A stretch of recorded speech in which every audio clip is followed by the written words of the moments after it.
예, 감사합니다. 함께 요한계시록 세미나를 계속하고 있습니다. 세미나가 아니고 예수의 계시라 시리즈지요. 1장 네 번째 시간입니다. 성경 말씀을 가지고 함께 인사를 나누도록 하겠습니다. 계시록 1장 4절과 5절에 있는 말씀으로 인사를 나누겠습니다.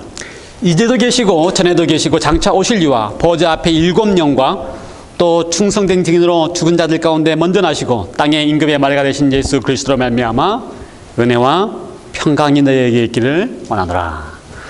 세 분 하나님으로부터 우리 모든 성도들에게 은혜와 평강이 있기를 간절히 기원합니다. 지난주에 우리가 함께 외우기로 했던 성경절 기억나십니까?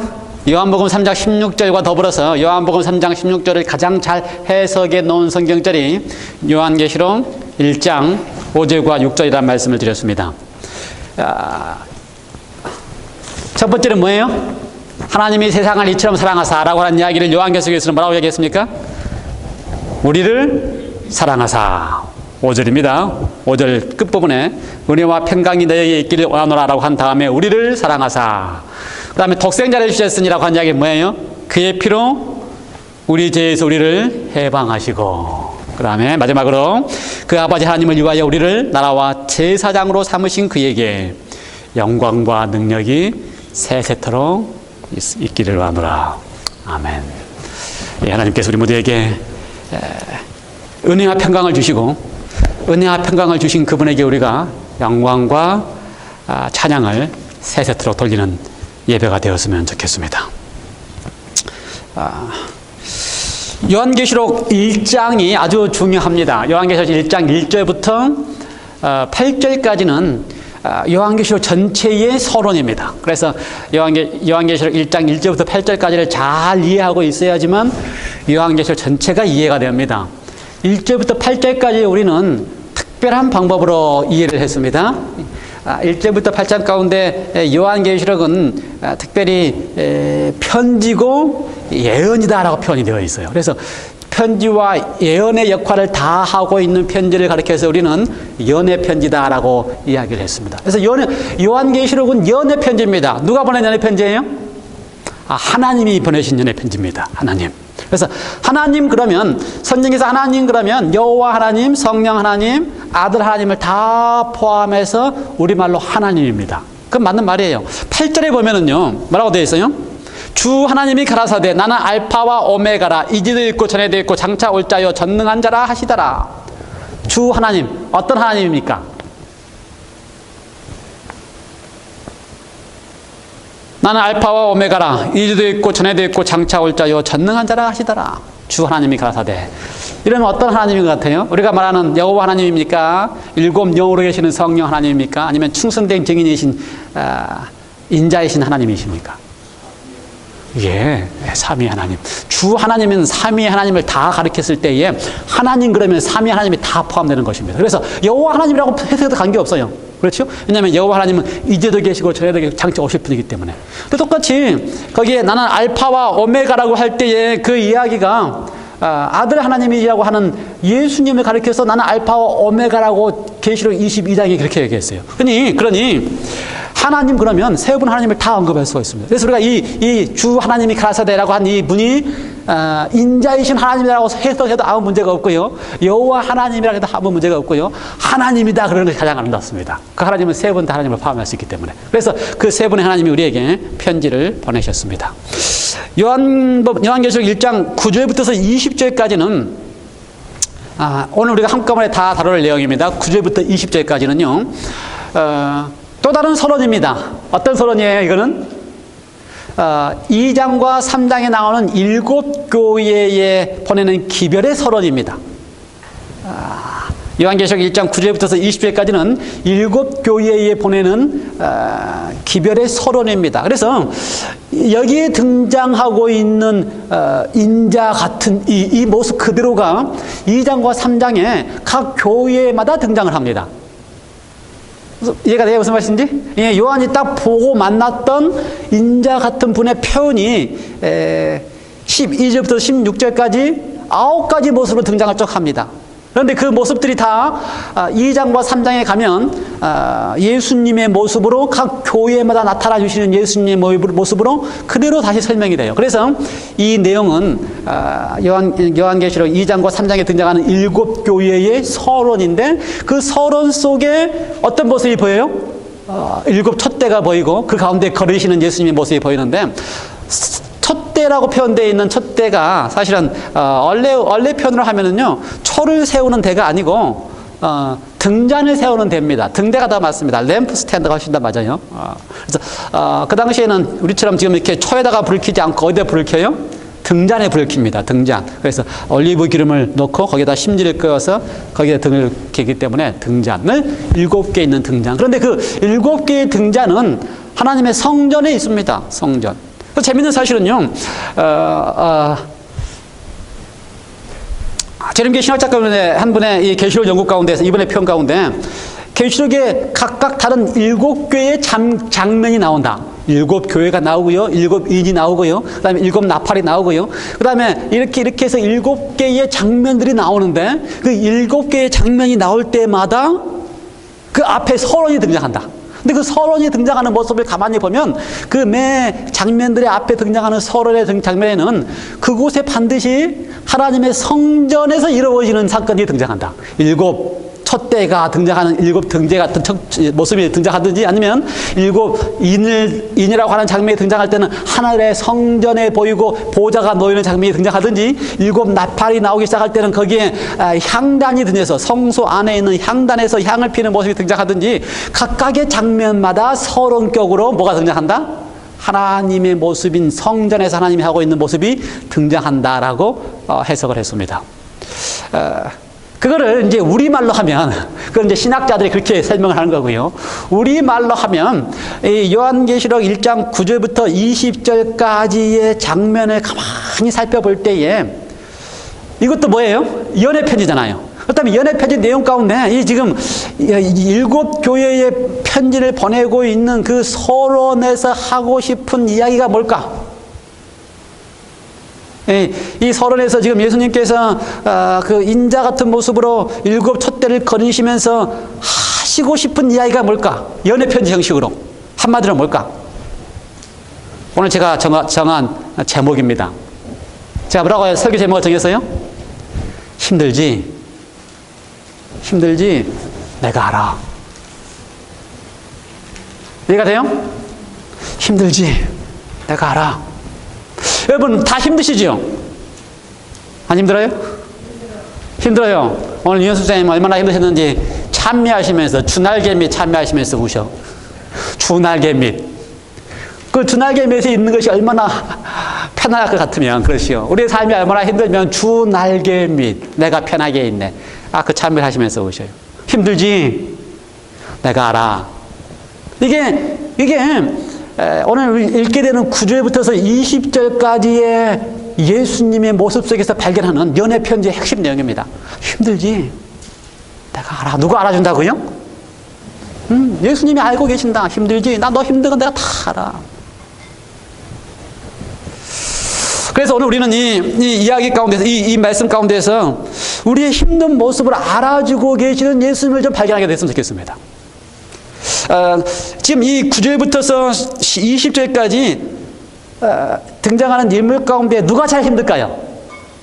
이 성경 가운데 등장하는 인물 가운데 읽어볼까요? 9절 누가 등장합니까?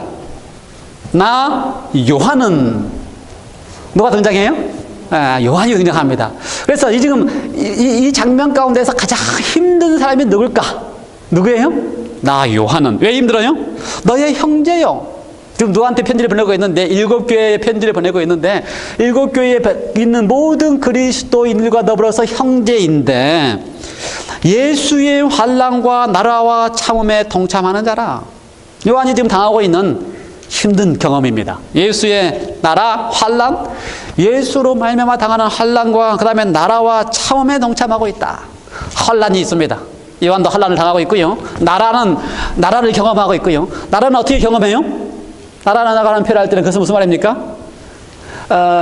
예수님께서 그의 피로 우리를 종에서부터 해방한 다음에 하나님의 아버지를 위하여 우리를 뭘 삼았어요? 나라와 제사장 삼았습니다. 그래서 그리스도인이 되는 순간부터 우리는 다 하나님의 나라의 백성으로 나라를 삼으신 겁니다. 그래서 요한이 그걸 알기 때문에 예수로 말미암아 환난을 당하고 또 나라를 경험한다. 나라와 제사장 삼은 걸 경험한다. 그래서 그걸 경험하게 되면 그것이 뭐가 있어야 되는 것입니까? 그걸 경험할 때는 환난이 있고 어려움이 있기 때문에 반드시 참음에 동참해야 된다.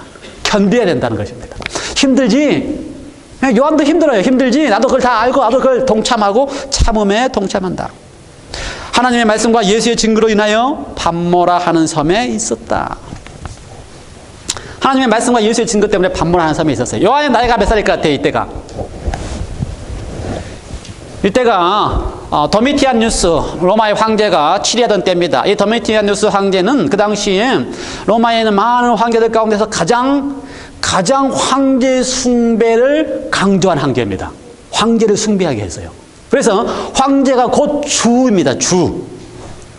그래서 주의 나이라고 하는 표현도 로마의 개념에 의하면은 도미티아누스 황제의 개념에 의하면은 로마 시민들의 개념에 의하면은 주의 날 그러면 어떤 날이에요?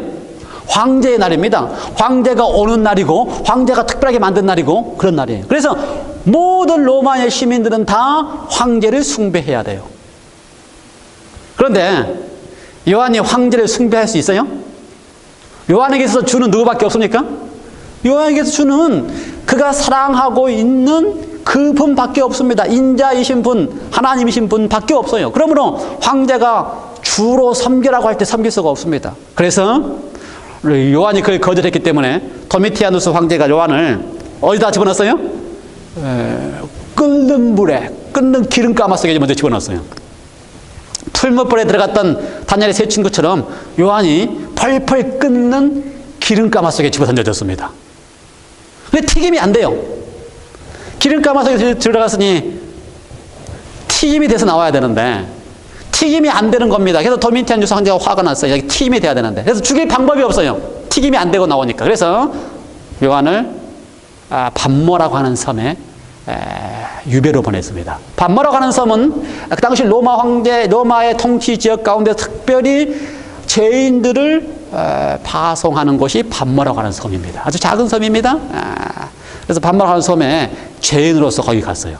학자들에 의하면 밤모라고 하는 섬에 채석장이 있어가지고 그 돌을 캐는 일을 하였다라고, 죄인들로 하여금 죄인들 그냥 먹여줄 일이 없잖아요. 그래서 돌을 캐게 하는 일을 시켰다고 이야기했어요. 그래서 그 나이 80이 넘은 요한이, 그렇죠? 나이 80이 넘은 요한이 기름가마에서 살아난 다음에 로마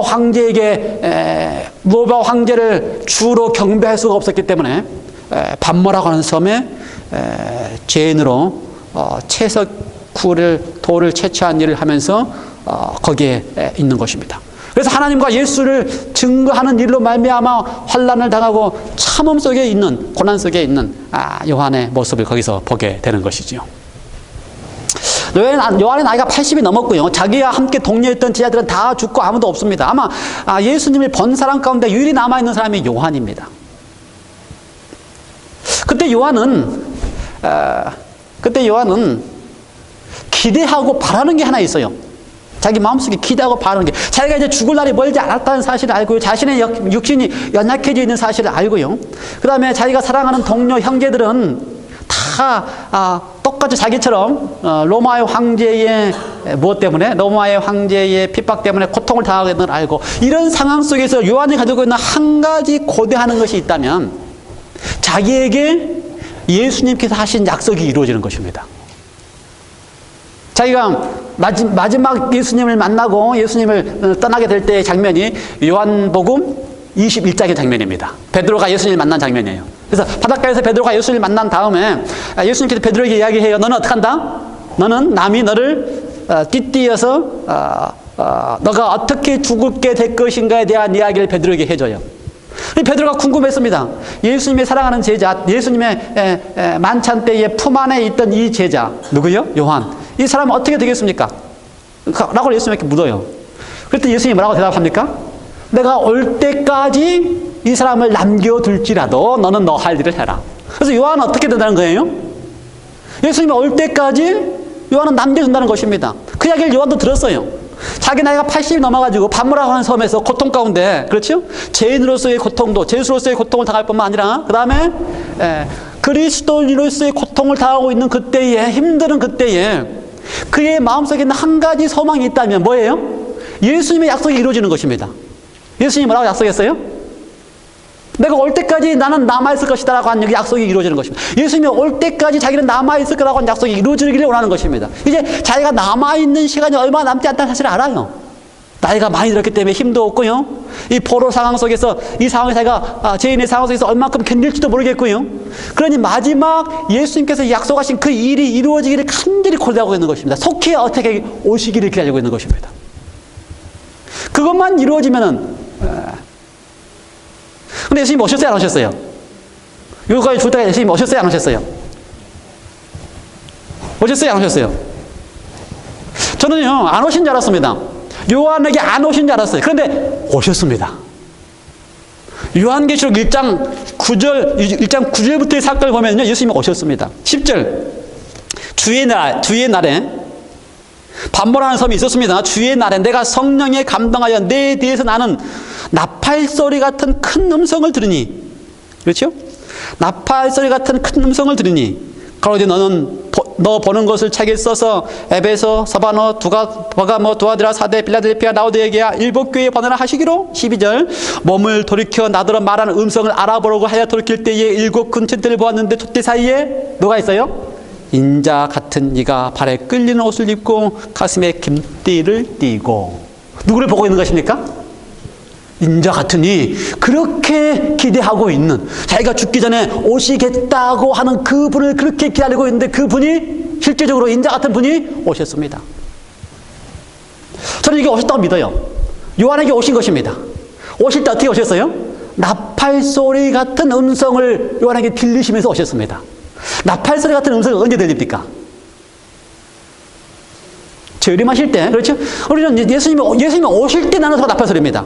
구약에서도 마찬가지예요. 구약에서 이스라엘 백성들이 시내산에서 있으면서 하나님이 시내산에 임재하실 때에 나팔 소리가 났어요. 그러니까 하나님이 오실 때는 거기에 무슨 소리가 나는 겁니까? 나팔 소리가 나는 것입니다. 예수님이 떠나신 다음에 마태복음 24장 이야기할 때 내가 다시 올 때에 나팔 소리와 함께 오겠다고 약속했습니다. 그러므로 예수님이 오시는 때는 무슨 소리가 나는 거예요? 나팔 소리가 나는 것입니다. 그러면 요한이 지금 예수님이 자기가 죽기 전에 오시겠다고 하는 약속을 했고 그 약속이 성취해지는 경험하는 것입니다. 무슨 소리를 들으면서? 나팔 소리를 들으면서. 야, 나팔 소리가 날 때에 뭐라 그래요? 아, 예수님이 오시는구나. 그러고 있는데 진짜 예수님이 보여요? 예수님이 보여요. 그러니 요한은 약속하신 예수님을 만나고 있는 것입니다. 예수님은요, 한 번도 그분의 약속을 어기신 적이 없습니다. 예수님은요, 한 번도 약속하신 일을 우리처럼 어긴 적이 없어요. 그래 반드시 이루십니다. 그리고 그 약속을 이루시기 위해서 지금 요한에게까지도 그가 죽기 전에 나팔 소리와 함께 그에게 나타나 주시는 것입니다. 학자들에 따라서요, 이 나팔 소리를 이야기할 때에 어떤 사람들은 이 나팔 소리가 심판의 소리다라고 이야기를 합니다. 맞아요. 예수님의 재림이 곧 심판이기 때문에. 근데 우리는 나팔 소리를 심판의 소리로 들으면 항상 어떤 마음이 있어요? 두려운 마음이 있습니다. 근데 요한의 심정으로 들으면 나팔 소리, 오신다는 소리, 심판의 소리가 두려움이 될 때 될 수가 없습니다. 왜요? 요한은 그 약속하신 예수님이 죽기 전에 오신다고 하는 이야기를 그대로 믿고 빨리 오시기를 기다리고 있는, 연애 편지를 하고 있는 연애의 심정으로 기다리고 있기 때문에 나팔 소리를 들을 때에 그것이 심판의 소리를 할지라도, 그것이 오신다는 소리를 할지라도 전혀 두렵지가 않는 것입니다. 차라리 어때요? 나팔 소리를 들으면 아, 드디어 오시는 걸 하고 기다려지고 감격스러워지고 감사하고 만나고 싶고. 그래서요, 그 소리로 듣는 걸로 끝나지 아니하고 어떻게 해요? 그 소리 나는 곳으로 우리는 피하지 않고 요한은 어떻게 했어요? 돌이켜서 소리 나는 곳을 보았습니다. 우리는 어떤지 모르겠어요. 우리는 나팔 소리가 연애하는 심정으로 오시는 그분을 기다리면서 감격하는 소리인지 아니면 그것이 심판의 경험으로 두려운 소리인지. 아무쪼록 우리 계속해서 다 요한처럼 연애하는 경험으로 나팔의 소리가 기쁨의 소리가 되었으면 좋겠습니다. 그래서 예수님은 약속하신 그대로 요한에게 와주셨습니다. 가장 필요로 하는 요한에게, 가장 절실한 요한에게, 가장 힘든 상황에 처해 있는 요한에게 와주셨습니다. 그리고 뭐라 그래요? 그리고 뭐라 그럴 것 같아요? 힘들지. 내가 너를 알아. 내가 알아. 그 말을 해주고 싶어서 요한에게 오신 거예요. 그러니까 우리의 인생 가운데 다 힘들고 어렵고 눈물이 나요. 그렇죠? 두 날개 노래만 불러도 눈물이 나요. 그런데 당연한 것은 우리가 눈물 흘리고 있는 그때 주님께서 아시고 와주신다는 것입니다.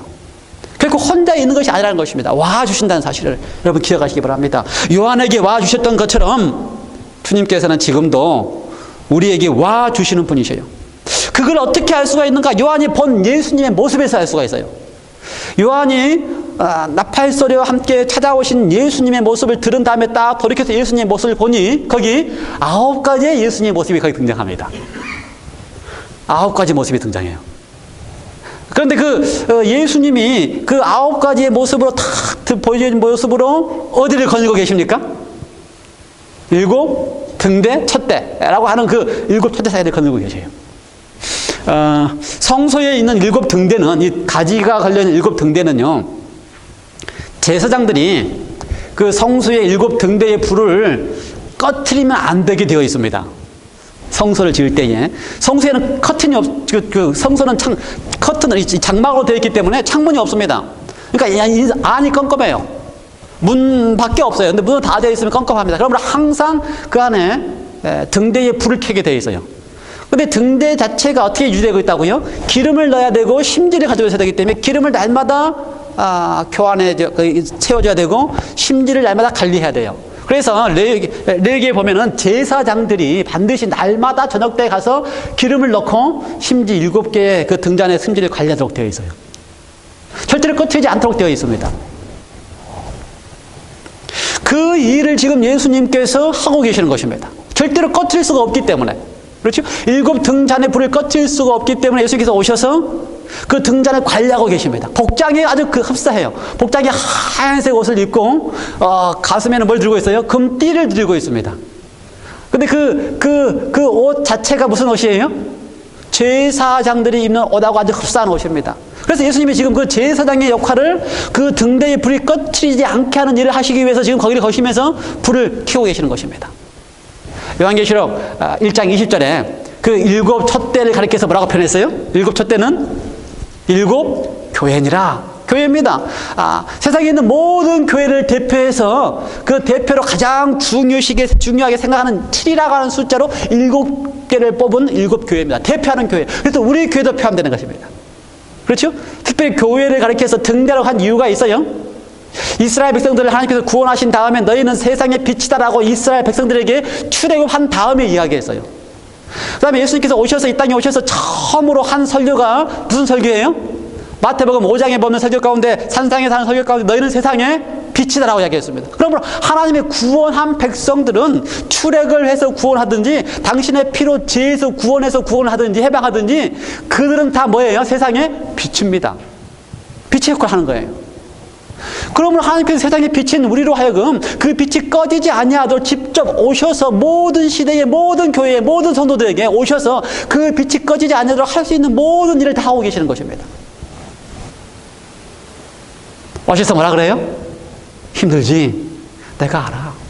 라고 하시는 이야기를 모든 시대의 모든 성도들에게 하고 계시는 것입니다. 여러분과 저에게 하고 계시는 것입니다. 힘들지? 내가 널 알아. 그럴 만한 것이 그 이유가 각 교회마다 예수님의 모습이 달라요. 예수님의 모습이 다릅니다. 각 교회마다 보여주는 예수님의 모습이 달라요. 그렇지? 어떤 교회는 아주 힘들게 고난 가운데 있는 교회들을 향하여 뭐라 그래요? 죽음의 고난 가운데서 핍박받고 있는 그들을 향하여 내가 사망과 음부의 열쇠를 가지고 있다. 내가 이겼다라고 이야기를 합니다. 그것이 그들에게 격려가 되기 때문에. 그렇죠?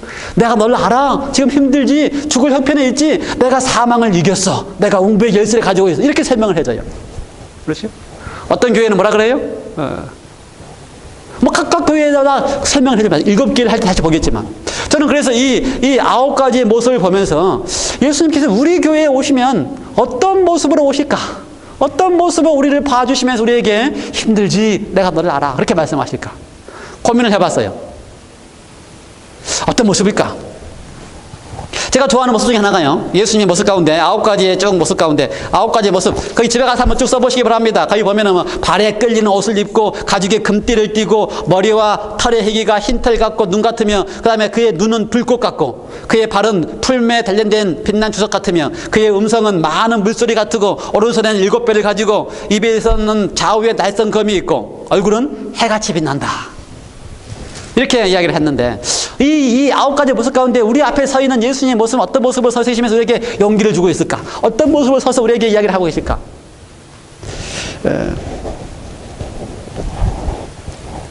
제가 좋아하는 것 중에 2개가 거기 있습니다. 첫 번째는 그의 눈이 불꽃 같다.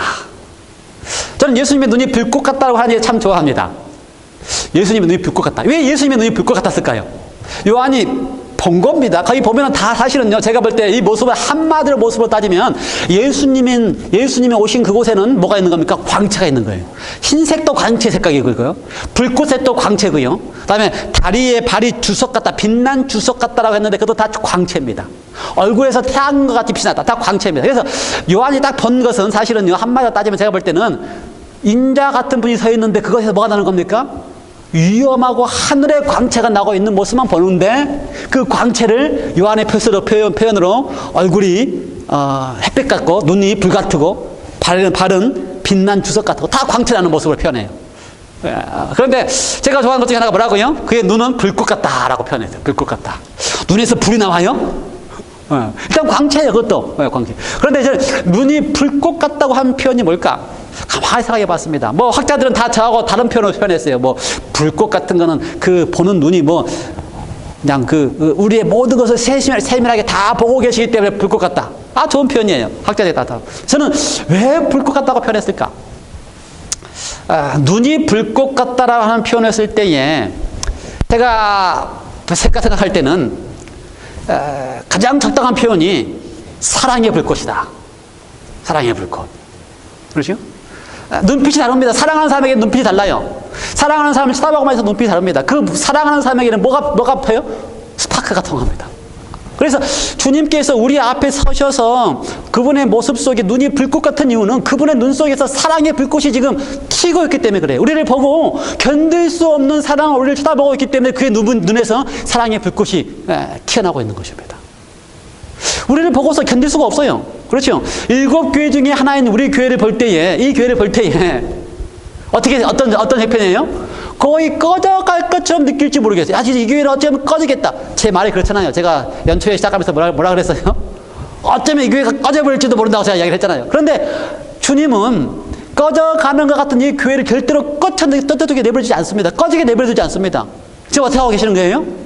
우리를 그렇게 사랑하는 그 사랑의 불꽃을 보시면서 우리 학교에 오셔서 심지를 다시 가르시고 기름을 다시 넣으시고 그 다음에 그곳에서 불이 다시 활활 타오르게 하시는 일을 하시고 계시기 때문에 주님은 우리 앞에 어떻게 서 계신다고요?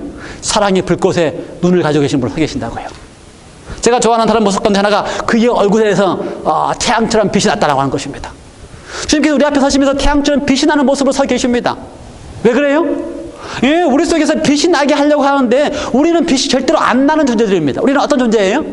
주님의 빛을 반사할 수 있는 존재입니다. 그러므로 주님께서 우리 앞에 오셔서 당신의 그 얼굴에서 빛을 우리에게 비춰주신 다음에 그 사랑을 느끼고 맛보게 하신 다음에 어떻게 해요? 그걸 그냥 내가 느낀 사랑 그대로 다른 사람에게 비춰주기를 원하시기 때문에 주님께서는 오늘 우리 앞에 서시면서 사랑의 불꽃을 가진 눈으로 사랑의 빛을 가진 얼굴로 우리 앞에 서주고 계십니다. 여러분 힘내시기 바랍니다. 절대로 꺼지지 않습니다. 왜요? 주님께서 이곳에 오셔서 당신이 우리의 형편을 보시고 알고 계시기 때문에 결코 꺼지지 않습니다. 요한은 그 모습을 다 보고 17절 이렇게 되었어요. 17절 내가 볼 때에 그 앞에 엎드러져서 죽은 자 같이 되매 내가 볼 때에 그 앞에 엎드려져서 죽은 자 같이 되매 우리가 처음에 시작할 때에 요한이 예수님을 보는 것을 간절히 기다리고 고대하고 있었다 그랬습니다. 그렇죠? 그것이 요한의 꿈이었어요. 그리고 요한은 절대로 예수님께서 하신 약속이 이루어질 거라고 믿고 있었습니다. 그래서 예수님이 만나기를 그렇게 원했습니다. 오시기를 그렇게 원했어요. 근데 지금 이 장면은 예수님이 진짜 오신 장면입니다. 나팔소리와 함께 오셨어요. 임재하셨습니다. 그리고 예수님의 모습을 요한이 봤습니다. 어떤 모습으로 봤어요? 60년 전에 예수님이 인간으로서 그다음에 십자가에서 아주 처참하게 죽는 모습으로 보았어요? 아니요. 지금의 모습은 하나님의 모습으로, 강체가 나는 하나님의 모습으로 보았습니다. 그래서 요한이 어떻게 됐어요? 엎드려져서 죽게 되었습니다. 하나님의 강체 앞에 설 수 있는 사람이 없습니다. 하나님의 강체 앞에 의인이라고 하는 사람이 아무도 없습니다. 성경 가운데 의인 중에 몇 명의 언급이 있어요. 뭐 다니엘, 뭐 노아, 뭐 이렇게 몇 명의 언급이 있습니다. 근데 다니엘이 하나님을 볼 때에, 다니엘서 10장에 의하면은 요한계시록 지금 1장에 나와 있는 똑같은 모습이 다니엘에게 10장에 하나님이 다니엘 앞에 나타나 주셨습니다. 그런데 똑같이 그렇게 광채나는 모습으로 하나님이 다니엘 앞에 나왔을 때에 다니엘조차도 죽게 되었다고 10장에 기록되어 있어요. 누구든지 다 광채나는 하나님 앞에 죽게 되어 있습니다. 우리가 안식일교회 30년 되면 하나님 앞에 섰을 때 나는 될 것 같아요? 방법 없어요. 우리도 다 마찬가지입니다. 방법 없어요. 다 엎드려져 죽게 되어 있습니다. 다양스러운 것은 우리가 하나님을 간절히 고대하고 기다리고 만나기를 바라고만 있으면 그분이 광채 같은 빛과 같은 분유라 할지라도, 그래서 내가 다 죽게 된 형편에 있다 할지라도, 그런 우리를 하나님께서는요 내버려 두지 않는다는 사실입니다. 엎드려지는 요한을 향하여 이렇게 하셨어요. 17절 엎드러져 죽은 자 같이 되매 그가, 누가요? 인자 같으신 하나님이 그가 오른손을 내게 얻고 오른손을 내게 얹고. 이게 멋있는 표현이에요. 그렇죠? 아무도 희망이 없습니다. 하나님 앞에 그 빛 앞에 설 사람이 아무도 없습니다. 그래서 다 엎드려져서 죽은 것처럼 될 수밖에 없어요. 그때 하나님께서 은혜를 베푸셔서 그 은혜의 오른손으로 그를 만지시는 것입니다. 어떻게 만지셨을까요? 오른손으로 내게 얹었다. 어떤 장면이 연상됩니까? 어깨를 두드리고 계셨을까요? 아니면 발을 뻗쳐서 한 손을 이렇게 허그를 하고 계셨을까요? 허그하는 장면도 생각이 되고요. 힘들어하는 그 사람을 향하여 어깨를 두드리면서 괜찮아, 내가 다 알아. 괜찮아, 힘들지, 내가 알아. 그 장면이 거기 등장하는 것입니다. 힘들지, 내가 알아. 그래서 요한이 그렇게 만나고자 했던 예수님을 만나고 죽은 자처럼 되어 있을 때 예수님께서는 그를 향하여 손을 내미시면서 뭐라 그래요? 힘들지, 내가 알아. 라고 하는 말씀을 해 주시고 계시는 것입니다. 그가 오른손을 내게 얻고 드디어 이렇게 말씀하십니다. 성경은 이렇게 표현되어 있어요. 가라사대 두려워 말라. 나는 처음이요 나중이니 곧 산자라. 내가 전에 죽었었노라. 벌지어다 이제 새 세토로 살아있어 사망과 음부의 열쇠를 가져다라. 성경으로 읽으면요 어렵습니다. 어떻게 읽어야 돼요? 연애편지로 읽어야 돼요. 이 말씀 그대로를 연애편지의 감정으로 읽어보시기 바랍니다. 이 말씀의 그대로를 어떻게 읽어야 된다고요? 연애편지의 감정으로. 자, 한번 연습을 한번 해보시겠습니다. 옆에 계시는 분들하고 진짜 그 사람이 참 힘들고 안타깝게 보여서, 우리 채집사님 얼마나 힘들면 아픈 아내 돌보느라고 얼마나 힘들면 지금 잠자고 계시잖아. 끝까지 안 듣고 잠자고 계시잖아. 이해해요. 그 아픈 아내 돌보면서 얼마나 힘드시겠어요. 그러니 옆에 계시는 분이, 우리 선생님이 좀 위로 좀 해주세요. 힘들지? 내가 알아. 그렇지. 손을 얹으시면서 예수님이 이렇게 하신 거예요. 예수님 옆에 보고 그 사람이 참 힘든 것처럼 보여서 어떻게 했다고요? 어깨를 두드리면서 힘들지? 내가 알아. 그렇게 예수님 하고 계신다고. 아픈 아내 돌보느라고 힘들지? 내가 알아. 우리 이 선생님은 상관님이 치매가 오셔가지고 벌써 여러 해 동안 혼자 살고 계셔요. 그럼 이 집사님도 우리 이 집사님도 얼마나 힘드시겠어요. 또 치매하고 있는 그 사모님도 얼마나 힘드시겠어요. 그때 그 옆에 계시는 분이 좀 예수님의 심정으로 그 상황을 좀 알고 계시면 어떻게 하시라고요? 좀 두드리면서, 어깨를 두드리면서 힘들지? 내가 다 알아. 그게 예수님의 심정이에요. 예수님 우리 각 개인들의 힘들고 어려운 사정을 압니다. 힘들고 어려운 사정을 알아요. 그래서 어깨를 두드리면서 뭐라 그런다고요? 거기 말씀이 뭐예요? 두려워하지 마. 근데 이 두려워하지 마, 이게 좀 이 성경적인 표현이고, 연애 편지라고 하는 표현은 뭐라고 되어 있다고요? 연애 편지의 표현은 두드리면서 힘들지, 내가 다 알아. 이렇게 예수님을 쓰고 싶었어요. 이렇게 예수님을 쓰고 싶었다고요. 우리 형편을 다 알고 계시기 때문에 보시면서 힘들지, 내가 알아. 그 이야기를 성경적으로 표현하니까 뭐라고 했다고요? 두려워하지 마. 두려워하지 마. 그 다음에 뭐가 되어 있어요? 두려워하지 마라. 나는 처음이요 나중이니. 이 말은 무슨 말일까요? 옆에 와가지고 두드리면서 힘들지, 내가 다 알아. 그러면서 나는 처음이요 나중이다. 이 말은 무슨 말이에요?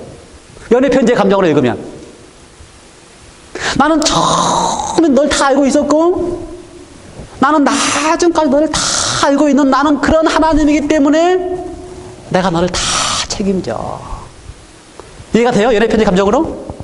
그렇게 쓰신 겁니다, 지금. 요한을 향하여, 요한이 그렇게 어려움 가운데 있는 요한을 향하여 와서 어깨를 두드리면서 뭐라 그런다고요? 힘들지, 내가 알아. 내가 처음이요, 내가 나중이야. 내가 너를 다 책임지는 하나님이야. 힘드시지요? 주님께서 여러분의 어깨를 두드려 주시면 좋겠지요? 주님께서 가라사대 힘들지, 내가 알아. 내가 처음이야 나중이야. 내가 다 책임져. 주님께서 하시는 약속의 말씀을 여러분 들으시기 바랍니다. 18절 계속해서 이야기합니다. 곧 산자라. 내가 전에 죽었었노라. 나는 산자다. 내가 산자이기 때문에 사망과 음부의 열쇠를 가지고 있다. 내가 죽었지만 지금 내가 살아있어. 이 이야기가 무슨 이야기예요? 나는 전에는 죽었지만 지금 나는 살아있어. 내가 사망과 음부의 열쇠를 다 가지고 있어. 내가 이겼어. 나는 이긴 자야. 난 이겼어. 난 누구를 이겼어요? 나는 사망을 이기고, 나는 음부를 이겼어. 무덤을 이겼어. 누가 이겼다고요?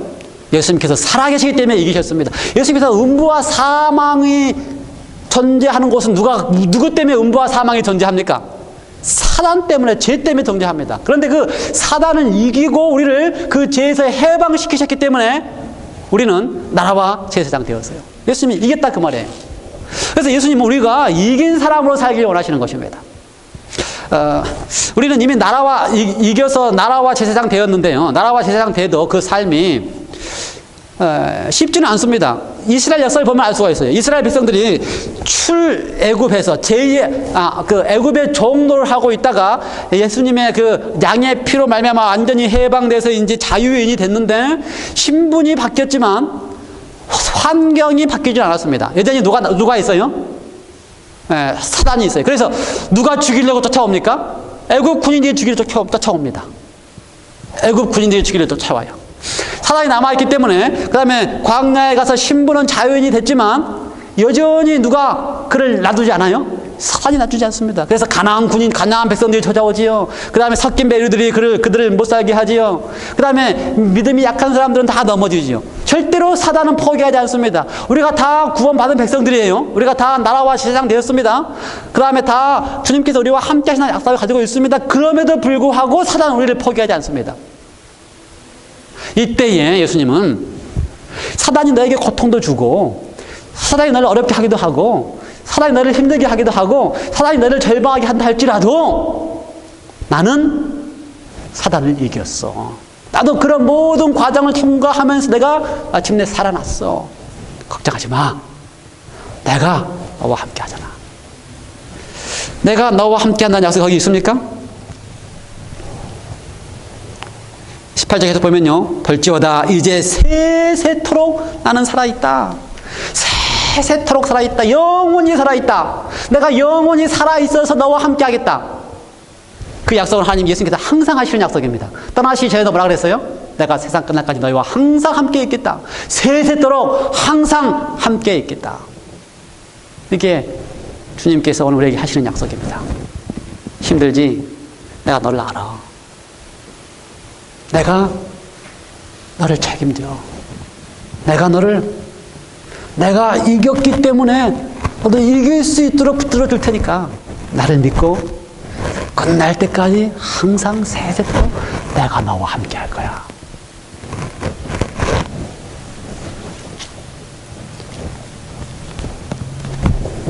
다시 읽어볼까요? 17절. 내가 볼 때에 그 앞에 엎드려져 죽은 자 같이 되매 그가 오른손을 내게 얻고 힘들지? 내가 다 알아. 두려워 말라. 나는 처음이요 나중이니 내가 너를 처음부터 끝까지 책임져. 나는 죽었지만 산 자야. 내가 이겼어. 사단이 너를 어렵게 한다 할지라도 넘어지지 마. 내가 너를 이겼어. 이제 세세토록 살아있어서 나와 항상 함께 할 거야. 주님의 약속이 오늘 힘들게 살아가는 우리 모두에게 주어지는 약속이 되시길 간절히 바랍니다. 기도하시겠습니다.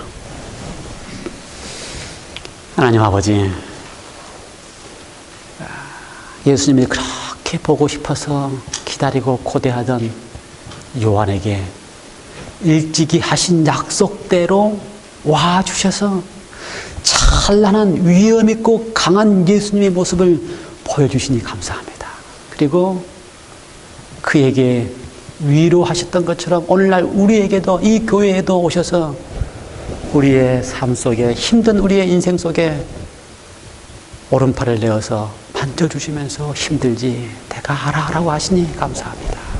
그리고 책임진다고 약속하시고 내가 이겼으므로 너도 이길 수 있다고 보장하시고 항상 끝까지 함께 해주시겠다고 우리에게 약속해 주시니 감사합니다.